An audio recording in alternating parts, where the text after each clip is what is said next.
చేసిన తప్పేంటి, ముళ్ళు నొదిలి అరిటాకుకు శిక్షేంటి?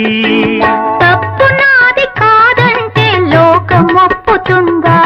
నిప్పులాంటి సీతనైన తప్పు చెప్పకుండా అది కథే కదా, మన కథ నిజం కాదా?